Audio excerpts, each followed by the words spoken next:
Sun'iy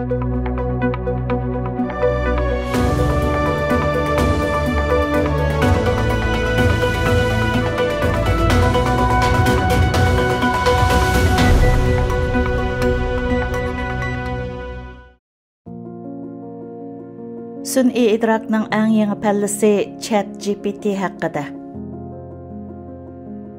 Dünya miqyosida kuchlik g'ulg'ul qo'zg'agan sun'iy idrokka ega avtomatik paranglashish programmasi ChatGPT ilmiy asar sohasidami o'zini ko'rsatib ulgurdi va hozirgacha e'lon qilingan va oldin besilgan 4 parcha asarning o'rtaq avtori sifatida ko'rsatildi. Jurnal tahrirlari, tadqiqotchilar va nashriyotlar növbətdə bu xil sun'iy idrok qurollarining e'lon qilingan asarlardagi o'rni va avtomatik programmalarni avtor qatoriga tizishning muvaffaq yoki emasligi to'g'risida munozir qilishmoqda. Nashriyotlar bultur 11 oyda Kaliforniyaning San-Fransisko shahridagi texnik shirkati OpenAll tarafidan haqsiz qurol sifatida tarqatilgan bu avtomatik paranglashish programmasiga qarata bas-basda aloqador prinsiplarni belgilashmoqda. ChatGPT internetdan to'plangan g'oyat zo'r tekis, sonliq ma'lumot ombiridagi statistikalik til andisini taqlid qilib, qoyil qilarliq jumlalarni hosil qiladigan cho'ng til modelidir. Bu avtomatik programma allaqachon ilm-fanni o'z ichiga olgan sohalarni qalaymaqonlashtiribdi. Bo'libmi u universitetdagi ilmiy maqolalar va tadqiqot natijalarining kelgusi to'g'risida gumon paydo qilmoqda. Biz aloqalashgan nashriyotlar va asarlarning oldin besilgan nusxa mulozimatlari birdek holda ChatGPT qatorliq sun'iy idrok qurollarining tadqiqotlarining avtorlik o'lchamiga to'shmaydiganligini, chunki ularning ilmiy maqolalarning mazmuni va durustligi uchun mas'uliyatni ustiga ololmaydiganligini bildirdi. Ammo ba'zi nashriyotlar sun'iy idrokning maqola yozishga qo'shgan to'kpisini avtor tizimligidan boshqa joylarda e'tirof qilishga bo'ladi deyishdi. Sun'iy avtor bultur 12 oyda tibbiy materiallar ombiri medRxive'da e'lon qilingan mazkur qurolni tibbiy ma'rifga ishlatish to'g'risidagi maqolaning dastlabki nusxasining 12 nafar avtorining biri ChatGPT edi. Nyu-Yorkdagi So'g'uq buloq porti tajribaxonasi nashriyotining birlashma qurg'uvchisi va yordamchisi direktor Richard Sever munolarni bildirdi. Bu ambarning orqasidagi gruppa va uning qo'shmaq tor bekiti bioRxive tadqiqot maqolasini yozganda ChatGPTga o'xshash sun'iy idrok qurollarini ishlatish va maqolaning avtorligini ularga tava qilish muvofiqmi yo'q degan masalani muzokara qilishmoqda. Bu jihatda qoida prinsiplar o'zgarishi mumkin. U yana mundaq dedi: Biz ilmiy qo'lyozma avtorining rasmiy rolini texmi umumiy ma'nodagi hujjatning avtorlik sifati bilan ayirishimiz kerak. Avtorlar qonuniy javobgarlikni ustiga oladi. Shunga faqat haqiqiy insonlarla avtor sifatida ko'rsatilishi kerak. Albatta kishilar o'tmishda armak hayvonni yoki to'qilma shaxslarni avtor sifatida ko'rsatgandek chandurmasdan avtomatik programmaning ismini avtorlar qatoriga yozib qo'yishi mumkin. Demisimi yuqorida aytilganidek, medRxive tibbiy materiallar ombirida ana shundoq ish yuz berdi. Lekin bular avtomatik programmaning avtorlik salohiyatini qabul qilmaslik to'g'risidagi prinsip masalasi emas, balki tekshirishdagi masaladir. Bu oyda Sestra Ma'rif amaliyoti jurnalida e'lon qilingan bosh maqolada sun'iy idrok quroli Angliyadagi Manchester universitetining sog'lomlik texnika tadqiqotchisi Sean O'Connor bilan birga o'rtaq avtor qatoriga kirgizilgan. Lekin mazkur jurnalning bosh muharriri Roger Watson buning xato holda shundoq yozilib qolganligini va pat yaqinda tuzilganligini aytib, "Men uni ko'zdan qochirib qo'yibdiman" dedi. Hong Kongdagi sun'iy idrok tayindigan dori payqash shirkatining bosh ijroiya amaldori Aleksis Javornikov oldin qayda OncoScience jurnalida e'lon qilingan maqolada ChatGPTni o'rtaq avtor qilib ko'rsatgan. Uning bildirishicha, uning shirkati hozirgacha ishlab chiqarish iqtidoriga ega sun'iy idrok qurollari tayyorlagan 80 parchadan ortiq maqolani e'lon qilgan bo'lib, u biz bu sohaga notanish emas dedi.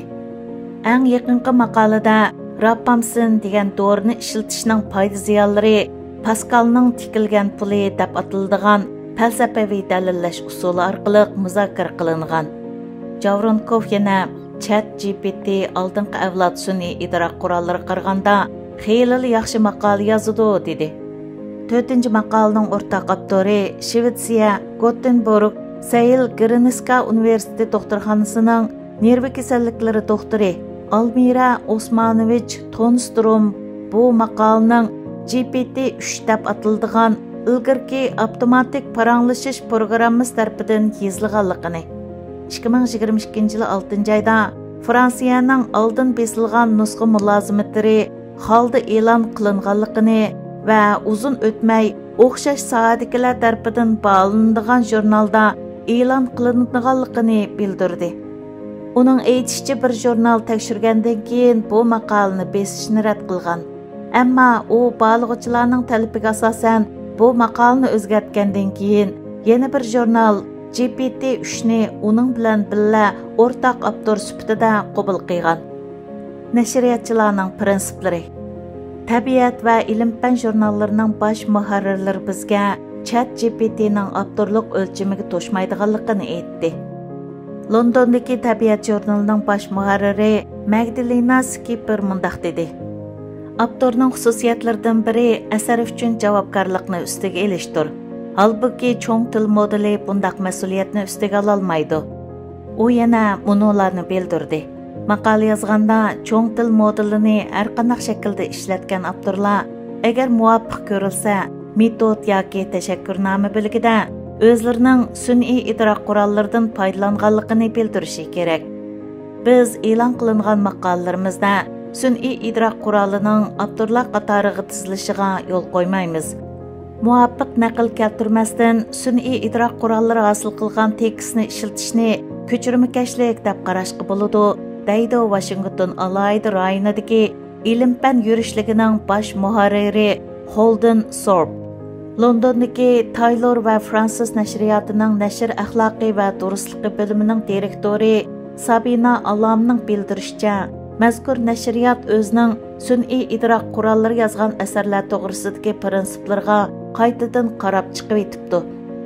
U avtorlarning o'z asarlarining to'g'riliqi va durustligiga mas'ul bo'lishi kerakligini maqolaning tashakkurnoma bo'limida sun'iy idrok qurollarini ishlatganligini bayon qilishi lozimligini bildirdi. Ammo mazkur nashriyot hozirgacha ChatGPTni o'rtaq avtor sifatida ko'rsatgan biror asar topshirib olmagan.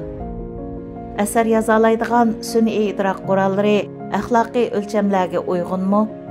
Londondagi Angliya tadqiqot samimiyati ishxonasining tadqiqot samimiyati direktori Matt Hodkinson xususiy salohiyatida mundaq dedi.